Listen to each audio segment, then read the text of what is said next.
Se inicia o 7º capítulo do tema da mensagem de hoje: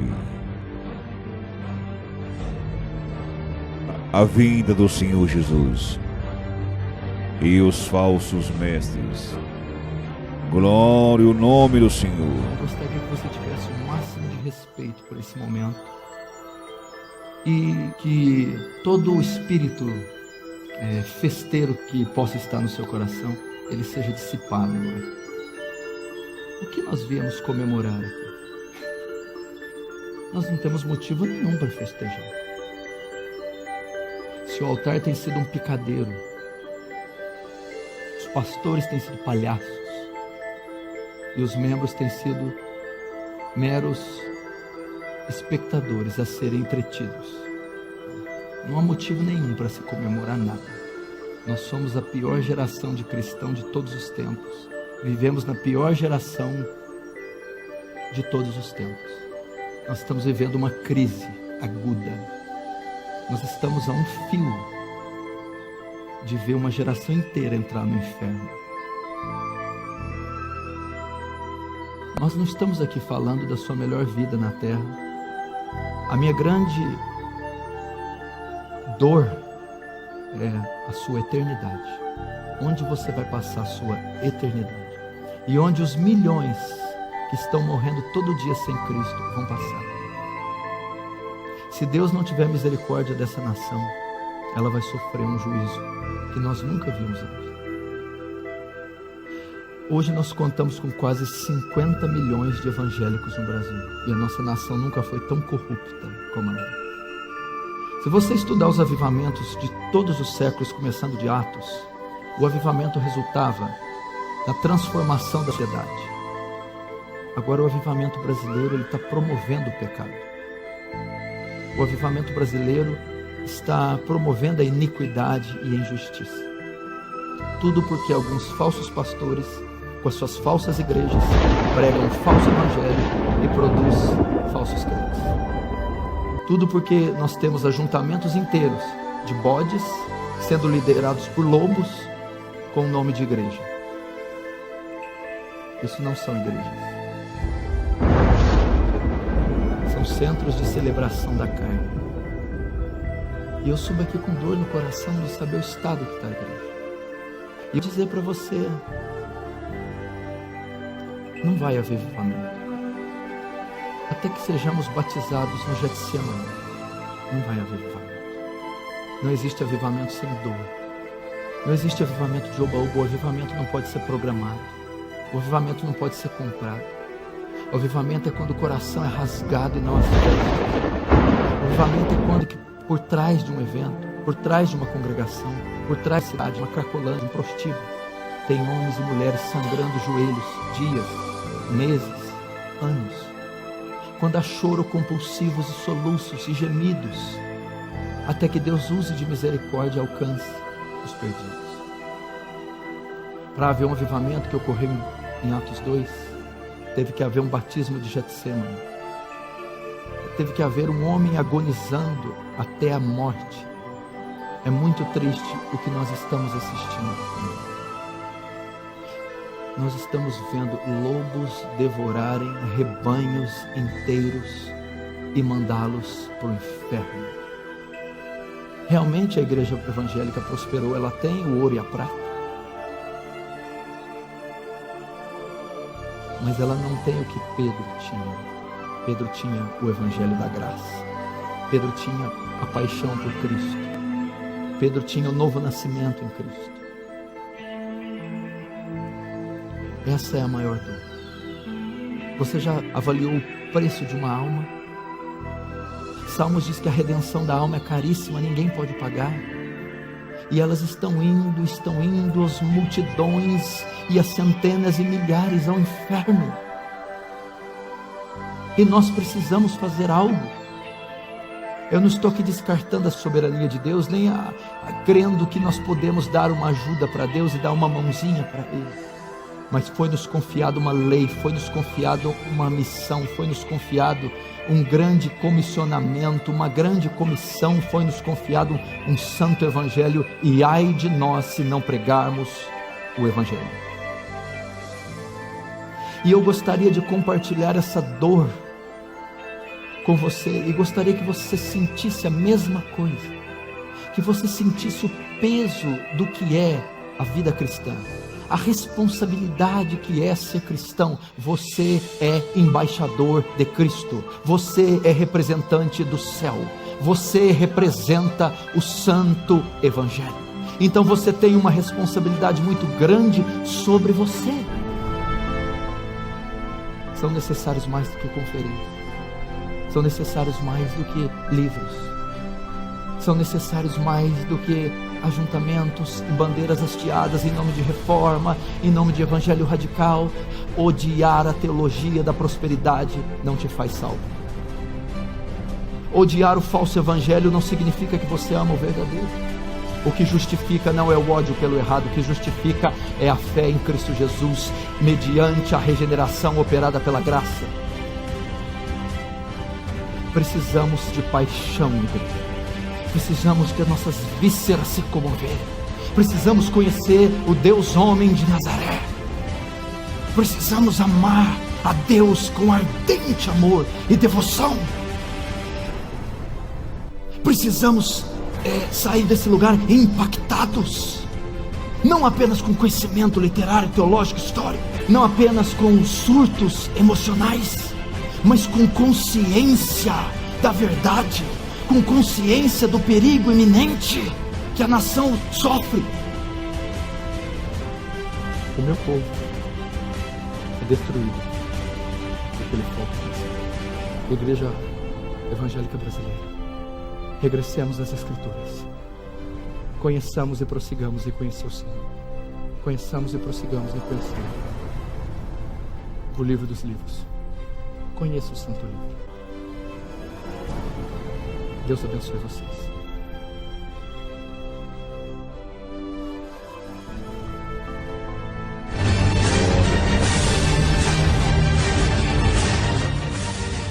Aleluia. Glória ao nome do Senhor.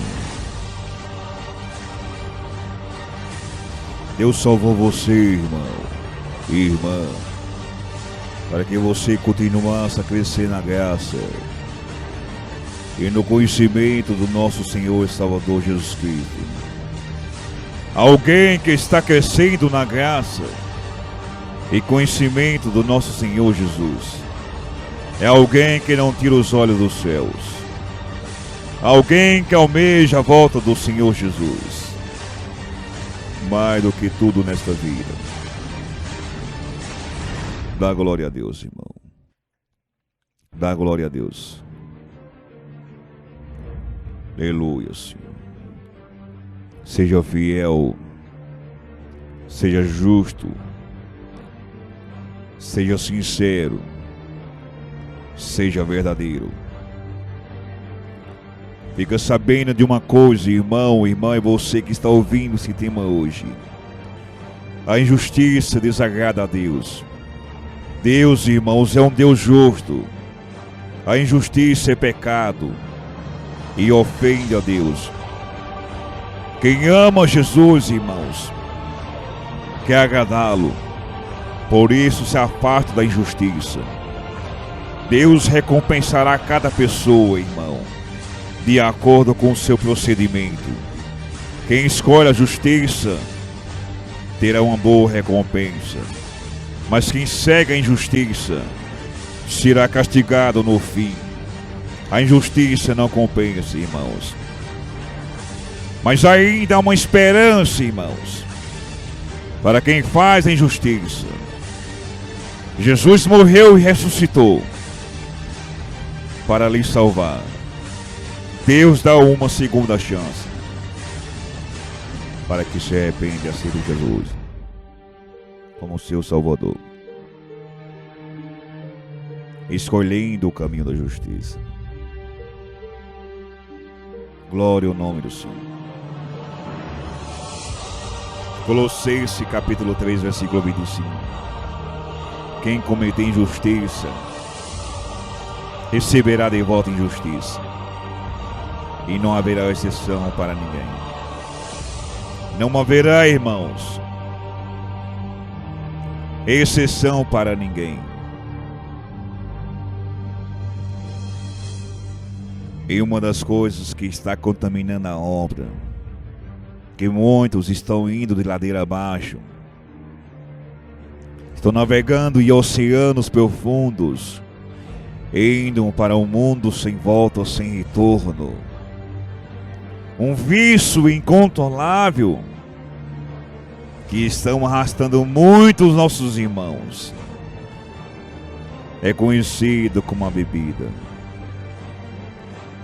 Estão levando muitos para a fraqueza, o pecado ou o erro. Afarta-te da bebida forte. Afarta-te do vinho. Em Éfeso capítulo 5, versículo 18, Paulo dizia: não se embriague com o vinho que leva à libertinagem, mas deixe-se encher pelo Espírito. Efésios capítulo 5. Provérbios, irmãos, 23, versículo 29 em diante. De quem são os ais? De quem as tristezas? E as brigas, de quem são? E os ferimentos desnecessários, de quem são? E os olhos vermelhos, do que demora bebendo vinho? Dos que andam à procura de bebida misturada. Levítico capítulo 10, versículo 9. Você e seus filhos não devem beber vinho, nem outra bebida fermentada, antes de entrar na tenda do encontro, senão vocês morrerão. É um decreto perpétuo para as suas gerações. Número capítulo 6, versículo 3.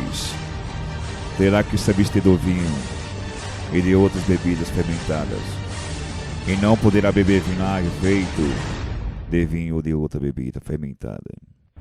Não poderá beber suco de uva, nem comer uvas, nem passa. Provérbios capítulo 20, irmãos. O vinho é zombador e a bebida fermentada provoca brigas. Não é sábio deixar-se dominar por eles. No mesmo livro de Provérbios capítulo 31, irmãos, a mãe do rei Lemuel deu um conselho para ele, irmãos. Não convém aos reis, ó Lemuel, não convém aos reis beber vinho, não convém aos governantes já bebida fermentada. Dê bebida fermentada aos que estão prestes a morrer, e vinho aos que estão angustiados. Aleluia. Isaías capítulo 5, versículo 22, e Isaías 24, versículo 9. Ai dos que são os campeões em beber vinho, e mestres em misturar bebidas. Já não bebe vinho entoando canções. A bebida fermentada é amarga para os que a bebem. Dá glória a Deus, Senhor. Dá glória a Deus, Senhor. Deus está no controle. Aleluia. Em Gênesis capítulo 19, versículo 32. Quando Ló saiu de Sodoma e Gomorra a ser destruída, a história diz que as filhas dele se deitou com ele para que pudesse ter gerações. Vamos dar vinho ao nosso pai, e então nós deitaremos com ele para preservar a nossa linhagem. Naquela noite deram vinho ao pai e à filha, mas velha então se deitou com ele, e ele não percebeu quando ela se deitou, nem quando se levantou. No dia seguinte, a filha mais velha disse à mais nova: ontem à noite deitei-me com meu pai. Vamos dar-lhe vinho também esta noite, e você se deitará com ele, para que perseveramos a nossa linhagem, a linhagem de nosso pai. Glória a Deus. Então outra vez deram vinho ao pai naquela noite, e a mais nova foi e se deitou com ele. Ele não percebeu quando ela se deitou, e nem quando se levantou. Veja as loucuras, irmãos. Veja as barbaridades que uma bebida causa em um ser humano.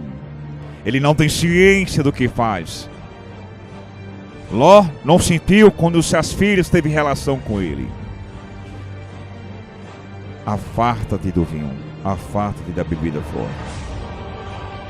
Se inicia o 8º capítulo do tema da mensagem de hoje, a vinda do Senhor Jesus e os falsos mestres.